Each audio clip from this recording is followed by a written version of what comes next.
노래를 많이 불렀습니다. 그런데 노래를 많이 불렀다는 것이 노래를 잘해서 그래서 어떤 큰 무대에서 부른 것이 아니라 무서움을 잊기 위한 노래를 불렀습니다. 무슨 말인가 하시겠지만 여러분, 오래전에는 이 화장실 한번 가기가 참 힘들었지 않습니까? 화장실이 요즘처럼 집 안에 있는 것이 아니라 뒷간이라는 이름으로 부르면서 집 안이 아닌 집 안에서 조금은 떨어진 이 바깥에 위치해 있기도 했기 때문입니다. 그래서 큰 마음 먹기 전에는 이 화장실 한번 가기가 참 힘들었습니다. 저희 집도 화장실이 집 밖에 있었는데요. 한밤중에 화장실을 가려면 이 어린 마음에 얼마나 무서웠는지 모릅니다. 그러니 그 무서움을 잊기 위해 노래를 부른 겁니다. 노래를 부르다가 가사를 잊어버리면 눈앞에 빨간 종이, 노란 종이가 막 이렇게 튀어나옵니다. 그럼 재빨리 다른 노래를 선곡해서 부르곤 했던 기억이 있습니다. 또 그 당시 저는 이 한센병 환자들이 사는 마을에 몇 년을 살기도 했는데요. 그 동네가 이 학교가 있는 시내와는 조금 떨어져 있었기 때문에 이 학교를 가려면 한참을 걸어 가야 했었습니다. 아마도 언덕을 한 2개쯤 넘어 한 40분 이상은 걸었던 것 같습니다. 근데 학교에서 조금이라도 늦게 오는 날이 문제였습니다. 더군다나 겨울이 되어 해가 짧아지면 조금만 늦어도 이 날이 금방 어두워지지 않습니까? 이전에는 교실 수가 모자라 오전 반, 오후 반이 있었는데 오후 반이 되어 조금 늦게 오는 날, 그 어둑한 밤에 큰 언덕을 넘어야 할 것을 상상해 보십시오. 얼마나 오금이 저리겠습니까? 특히 그 언덕길에는 이 철로가 놓여 있었는데요. 그 철로를 걷다 보면 그런 생각이 나기도 했습니다. 비가 부슬부슬 내리는 날, 어떤 사람이 우산을 쓰고 이 철길을 걷다가 앞에서 오는 기차를 보지 못해 어떻게 되었더라. 또 동네 사람들이 이야기하던 그런 이야기가 생각이 나는 겁니다. 그러면 그 자리에서 꼼짝하지 못하고 서 있기가 일쑤였습니다. 그래서 몇 번을 이 동네 사람들이 호롱불을 들고 찾으러 온 적도 있습니다. 그런데 그때 그 어두운 밤길을 걸으면서 터득한 것도 노래를 부르는 거였습니다. 지금은 그때 무슨 노래를 불렀는지 기억도 없지만 아마도 그때 부른 노래가 대부분 이 주일 학교에서 배운 노래가 아니었나 생각합니다. 그래서 저는 그 당시를 생각하며 그때를 이렇게 해석합니다. 그때 그 무서움 속에서 내가 불렀던 것은 노래가 아니라 하나님이 아니었을까? 그 무서움 속에서 내가 바라보았던 것은 하나님이었다. 꿈보다 해몽이라고 해석이 참 좋지 않습니까? 그때 그 무서움 속에서 제가 바라보았던 것은 하늘이었고 하늘의 하나님이 오늘 여기에 있게 한 것입니다. 저는 저 나름대로 그런 착각 속에 살아갑니다. 그런데 여러분, 정말 그렇습니다. 하늘의 하나님을 바라보는 자는 소망의 사람입니다. 어떤 상황 속에서도 하늘의 하나님을 바라보는 사람이 하나님의 보좌를 움직이는 사람입니다. 하늘의 하나님을 바라보는 자에게 하나님은 소망을 주시고 하늘의 하나님을 바라보는 자를 하나님은 도우시며 하늘의 하나님을 바라보는 자에게 하나님은 은혜를 주시기 때문입니다. 오늘 말씀도 보십시오. 우리는 계속해서 이 룻기를 통해 룻의 이야기를 생각해 오고 있는데요. 지난 시간에는 이 룻이 하나님의 위로를 받는 것을 보았습니다. 혹 기억을 하시겠습니까? 룻이 하나님의 섭리로 하나님을 믿고 고백하면서 시어머니인 나오미와 함께 베들레헴으로 돌아오게 되었고, 그때가 황금빛 물결이 넘실대는 풍년의 때이기는 하였지만 이들은 그 누구의 도움도 받지 못해 이 밭에 나아가 이삭을 줍지 않으면 이 굶어 죽을 위기의 상황이 되었습니다.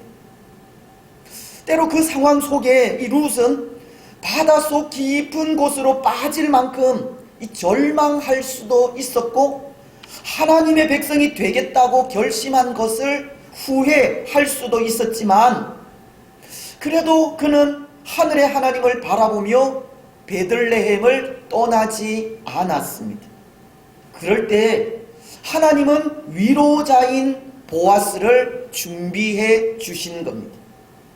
2장 1절 말씀이 나오미의 남편 엘리멜렉의 친족으로 유력한 자가 있으니 그의 이름은 보아스더라.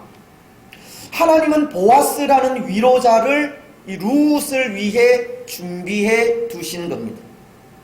마치 골로새서 3장 1절 말씀처럼 그러므로 너희가 그리스도와 함께 살리심을 받았으면 위의 것을 찾으라. 거기는 그리스도께서 하나님 우편에 앉아 계시느니라. 위의 것을 생각하고 땅의 것을 생각하지 말라. 이제는 이방인이 아닌 하나님의 백성으로 베들레헴에서 살아가는 룻이 사람을 바라보지 않고 또 땅의 것을 생각하지 않고 오직 하늘의 하나님만을 바라보았을 때 하나님은 그 보답으로 이 보아스라는 위로자를 예비해 두신 겁니다. 그런데 여러분, 오늘도 계속되는 말씀은 그렇게 하늘의 하나님을 바라본 룻에게 또 다른 위로가 넘치는 것을 볼 수 있는 겁니다. 오늘 우리는 그것을 생각하려고 한다는 겁니다.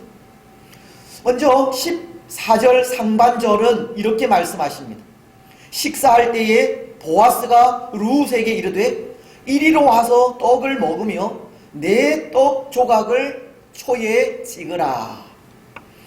지금 이 말씀은 이 보아스와 룻이 이 떡을 먹는 자리에 함께 앉아 있는 것을 전하는 장면의 말씀인데요. 룻은 지금 하나님의 위로를 누리기를 하나님의 만찬에 참여하는 복을 누리고 있다는 것을 전하고 있는 겁니다. 그런데 여기 룻은 주인인 보아스의 밭에서 떨어진 이삭을 줍는 일꾼에 불과한 사람입니다. 이것은 이 룻이 보아스의 식사 자리에 초청될 만한 자격이 없는 사람이라는 뜻입니다. 하지만 보아스는 자기가 먹는 상에서 함께 떡을 먹자고 이 룻을 초청한 것입니다. 모르겠습니다. 당시 이 유대 풍습이 일꾼과 주인이 한 상에서 함께 식사를 할 만큼 그 관계가 형성되었는지 기록이 없어 잘 모르겠지만 이 일은 우리 풍습으로는 분명 파격적인 일입니다. 그렇지 않습니까? 일꾼과 주인이 함께 떡을 떼고 함께 먹고 마신다는 것은 일꾼으로서 분명 주인의 은혜를 입고 있는 일이라는 겁니다. 다른 사람들이 부러워할 만큼의 특혜를 받고 있다는 겁니다. 그런데 저는 이 장면을 상상하면서 요한계시록 3장 20절 말씀을 생각하게 되었습니다. 볼지어다 내가 문 밖에 서서 두드리노니 누구든지 내 음성을 듣고 문을 열면 내가 그에게로 들어가 그와 더불어 먹고 그는 나와 더불어 먹으리라. 왜 이 말씀을 생각하게 되었느냐 하면 사실 룻은 이 주인인 보아스가 불러주지 않으면 도저히 주인과 함께 상을 대할 수 없는 신분의 사람이기 때문입니다. 룻이 주인의 은혜를 받을 수 있는 것은 주인이 불러줄 때에만 가능한 일이라는 겁니다. 그런데 주인인 보아스가 룻을 불러준 겁니다. 이리로 와서 떡을 먹으며 내 떡 조각을 초에 찍으라. 마치 예수님께서 문 밖에서 우리 마음의 문을 두드리시듯 보아스가 룻의 마음 문을 두드린 겁니다.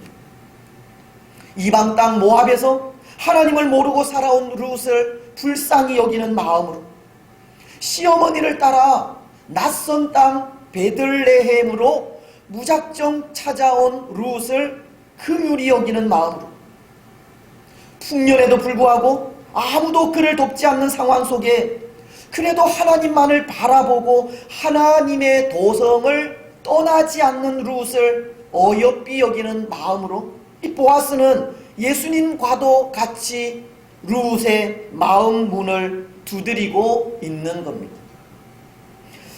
여러분, 이것이 하나님의 만찬에 참여하는 복입니다. 이것이 은혜입니다. 이것이 하나님께서 베푸신 은혜라는 겁니다. 이방인인 룻이 어떻게 감히 하나님의 만찬에 참여하는 복을 누릴 수 있겠습니까? 오늘 죄인인 우리가 감히 어떻게 하나님의 자녀가 되는 복을 누릴 수 있겠습니까? 하나님께서 불러주시고 하나님께서 허락해 주셔야 가능한 일인 겁니다. 오직 하나님의 은혜로만 가능한 일이라는 겁니다. 지금 룻은 그 은혜를 받고 있는 겁니다. 하나님의 전적인 은혜 가운데 있습니다. 하나님께서 그 마음 문을 두드리시는 은혜를 받고 있고 그 이름을 불러주시는 은혜를 받고 있으며 함께 먹고 함께 마시는 은혜를 누리고 있습니다. 시편 2편 7절은 내가 여호와의 명령을 전하노라. 여호와께서 내게 이르시되 너는 내 아들이라. 오늘 내가 너를 낳았도다. 지금 룻은 너는 내 아들이라. 오늘 내가 너를 낳았도다 라고 하나님의 백성으로 인침을 받고 있는 겁니다. 그렇습니다. 사랑하는 여러분, 오늘 우리에게도 이런 은혜가 주어지기를 바랍니다. 하나님의 만찬에 참여하는 복이 주어지기를 바랍니다.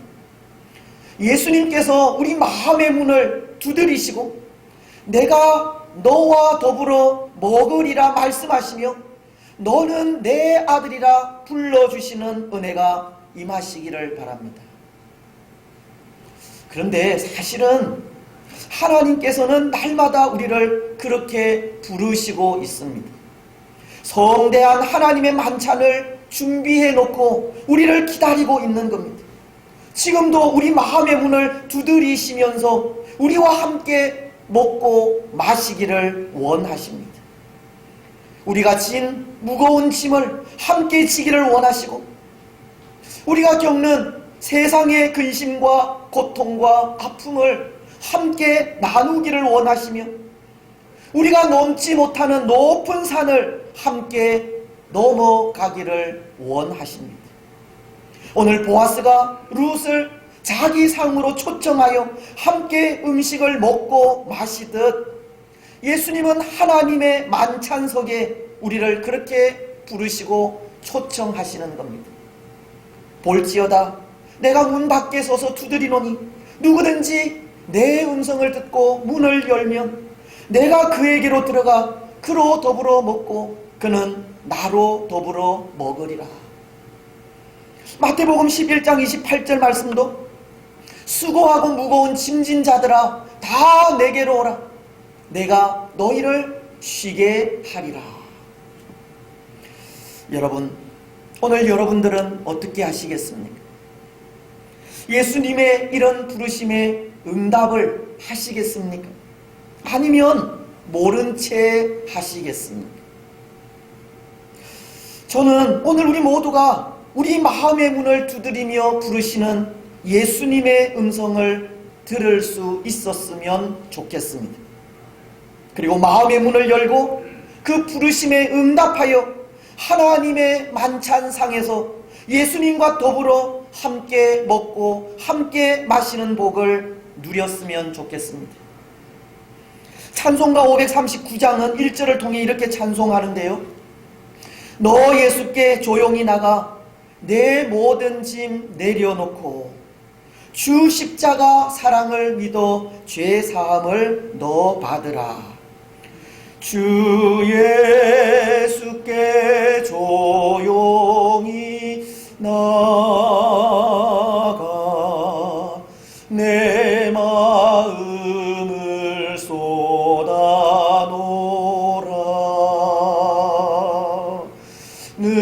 늘은 미리 보시는 주님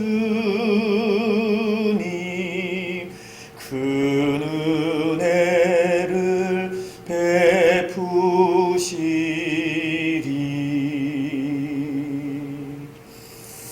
여러분, 오늘 우리는 예수님께서 우리 마음의 문을 두드리실 때 그 앞에 조용히 나아가 우리 마음의 문을 여시고 우리를 위로하시고 만지시며 우리에게 큰 은혜를 베푸시는 하나님의 복을 누리시기 바랍니다.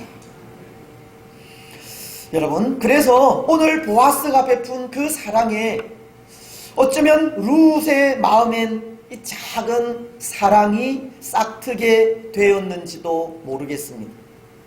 일꾼에 불과한 자기를 알아주고 불러준 보아스에게 그저 자신의 이름을 불러주었다는 이유로 이 보아스를 향한 사랑을 품게 되었는지도 모르겠다는 겁니다. 왜냐하면 계속되는 14절은 이 룻이 만족한 복을 누리고 있다고 말씀하고 있기 때문입니다. 14절 끝부분은 이렇게 말씀하십니다. 그가 볶은 곡식을 주매 룻이 배불리 먹고 남았더라. 지금 룻은 이 보아스가 베푼 사랑에 배불리 먹고 남기기까지 만족을 누리고 있다는 것인데요. 저는 이 만족이 비단 이 육신적인 만족만을 말하는 것은 아니라 생각합니다. 물론 많은 음식에 배불리 먹고도 남기기까지 육신적인 만족을 누리고 있는 것은 분명하지만 이 만족이 육신만이 아니라 마음의 만족, 이 영적인 만족도 말하는 것이 아닐까 한다는 겁니다. 왜냐하면 여기 배부르다라고 하는 이 말이 이전에는 없던 것이 충족되어서 만족을 누리게 되었다라고 하는 말이기 때문입니다. 룻은 이방인인 그가 하나님의 백성으로 인정받게 된 것과 하나님의 백성된 자신을 불러서 만찬에 초대해 준 것, 그리고 보아스 곁에서 보아스와 함께 배불리 먹고 마시기까지 이전에는 없는 만족을 지금 누리고 있는 겁니다. 더군다나 이 배부름이라는 것이 이전에는 없던 것에 대한 충족이듯이 룻에게 이전에 가지지 못한 감정이 싹트게 된 것도 말씀하는 것인데요. 보아스에 대한 사랑의 감정입니다. 그래서 아마 모르긴 몰라도 룻은 이러한 만족으로 인해 지난 시절 그가 흘린 모든 눈물을 한순간 깨끗이 씻어버릴 수 있었다 생각합니다. 때로 고향을 떠나온 것에 대한 아쉬움과 베들레헴 사람들로부터 받은 맹대, 이삭을 죽지 않으면 살 수 없는 그 모든 고통과 눈물과 아픔이 한순간 깨끗이 씻어졌다는 겁니다. 그런데 그것이 그에게 풍족하게 주어진 음식 때문만은 아니라는 겁니다. 그 마음에 싹트기 시작한 사랑 때문이라는 겁니다. 그 마음 속에 이전에는 없던 사랑이 은밀히 자라기 시작한 것 때문입니다. 그래서 아마도 룻은 이렇게 고백하지 않았을까 생각합니다. 주께서 내 원수의 목전에서 내게 상을 차려주시고 기름을 내 머리에 부으셨으니 내 잔이 넘치나이다. 룻은 그 마음 한가운데 싹튼 사랑으로 마치 원수의 목전에서 먹고 마시며 기름을 그 머리에 바르기까지 하는 충만한 기쁨과 만족과 감격을 누리게 되었을 것입니다. 이렇게 크고 놀라운 은혜와 사랑이 주어지기까지 룻의 잔은 차고도 넘치게 되었을 것입니다. 여러분, 그렇다면 오늘 우리의 잔은 어떠합니까? 우리의 잔도 차고도 넘치고 있습니까? 우리를 향하신 하나님의 사랑과 하나님을 향한 우리의 사랑으로 우리의 잔도 차고 넘치고 있느냐는 겁니다. 근데 어떤 면에서 우리의 잔은 채울 수 없는 잔임을 고백하게 됩니다. 왜냐하면 우리는 룻과도 같이 이방인이고 예수 밖에 있었던 사람들이며 하나님의 은혜와는 무관한 사람들이었기 때문입니다. 에베소서는 2장 12절을 통해 이렇게 말씀을 하십니다. 그때에 너희는 그리스도 밖에 있었고 이스라엘 밖의 사람이라 약속의 언약들에 대해서는 외인이요 세상에서 소망도 없고 하나님도 없는 자이더니 오늘 우리는 채울 수 없는 잔을 가진 사람이라는 겁니다. 하지만 그럼에도 우리의 잔도 차고도 넘칩니다. 에베소서 2장 13절이 이제는 전에 멀리 있던 너희가 그리스도 예수 안에서 그리스도의 피로 가까워졌느니라. 우리가 전에는 그리스도 밖의 사람들이고 약속에는 외인이며 세상에서 소망도 하나님도 없던 사람들이었지만 지금은 예수 그리스도의 피로 인해 하나님과 가까워지게 되었기 때문입니다.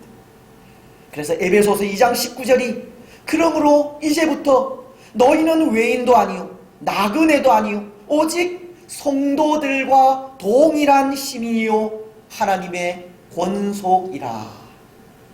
오늘 우리는 예수 그리스도의 피로 말미암아 하나님의 권속이 되었기에 우리 역시도 주께서 내 원수의 목전에서 내게 상을 차려주시고 기름을 내 머리에 부으셨으니 내 잔이 넘치나이다 고백할 수 있게 된 것입니다.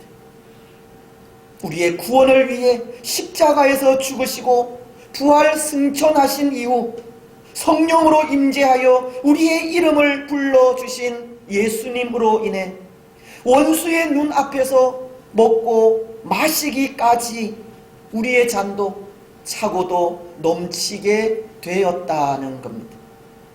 예수님의 그 크신 은혜와 사랑에 우리 마음속에도 예수님을 향한 사랑이 싹트게 되었고 그 사랑이 우리 마음속에 채워지게 된 것입니다. 사랑하는 여러분, 예수님으로 인해 우리의 잔을 더욱 풍성하게 채워 가시기를 바랍니다. 우리를 불러주신 예수님의 사랑에 모든 고통과 아픔 그리고 눈물을 깨끗이 씻으시기 바랍니다.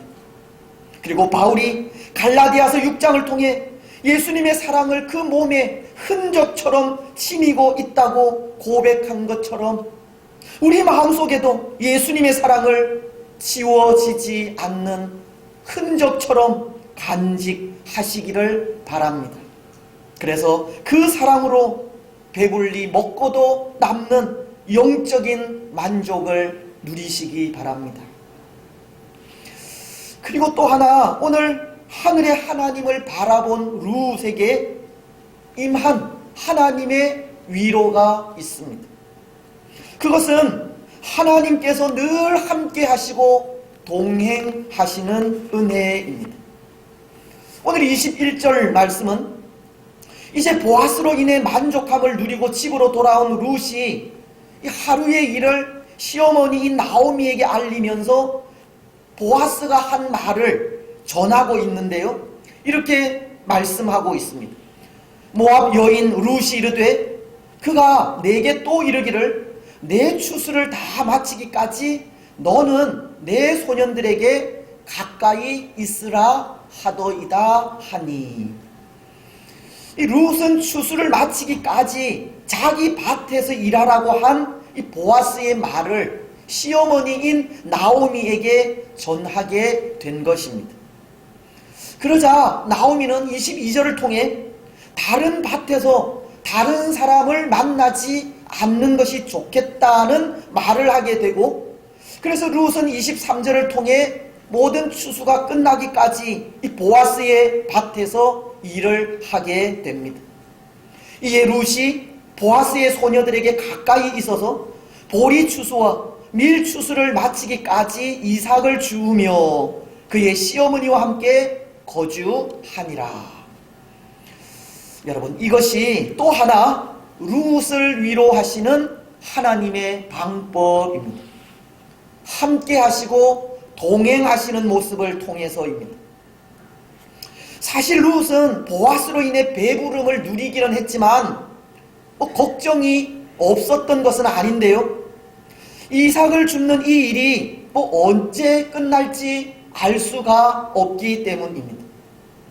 만약 이제 더 이상 보아스의 밭에서 일하지 못하고 이삭 줍는 이 일이 오늘로 끝나버린다면 당장 이들 눈앞에 다가오는 것이 먹고 살아야 하는 문제입니다. 그것이 걱정이라면 걱정이라는 겁니다. 그런데 그 문제가 한순간에 해결되었습니다. 그것도 아주 쉽게 해결이 되었습니다.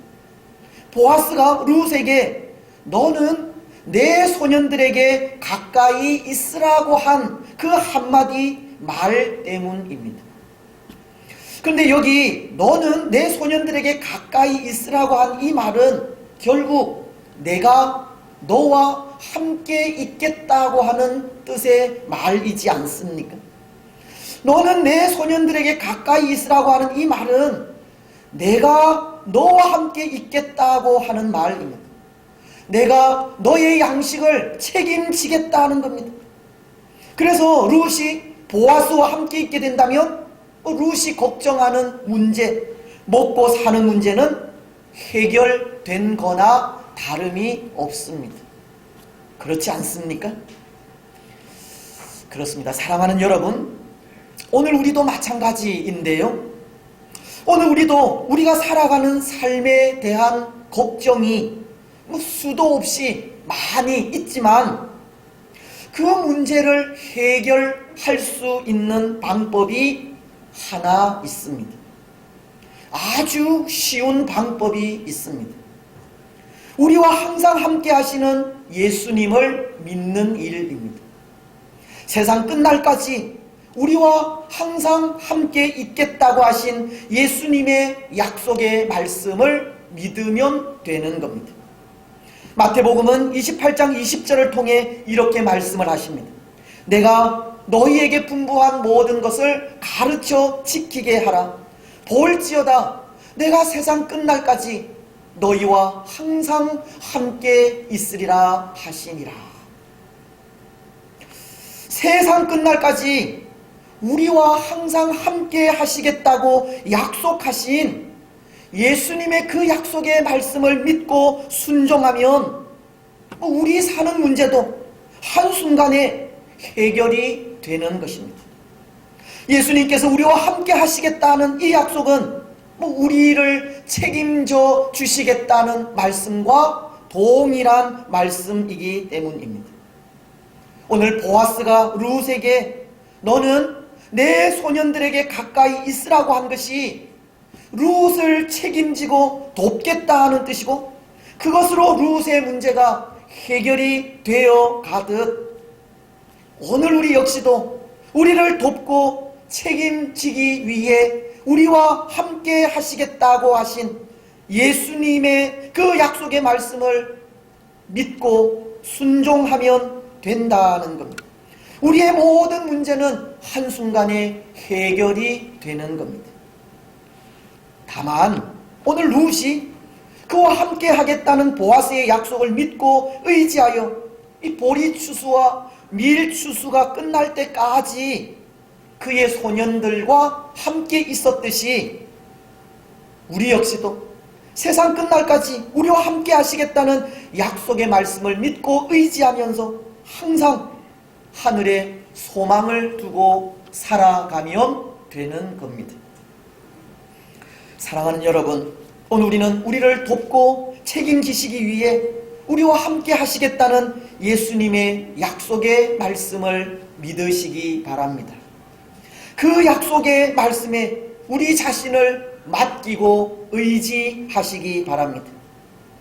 때로 우리가 할 수 있는 일은 염려와 걱정뿐이고, 우리 자신이 해결할 수 있는 일은 아무것도 없지만, 그래도 약속의 말씀을 믿고 의지하면서 잠잠히 하늘의 하나님을 바라보시고 하늘의 하나님만을 소망하며 나아가시기 바랍니다.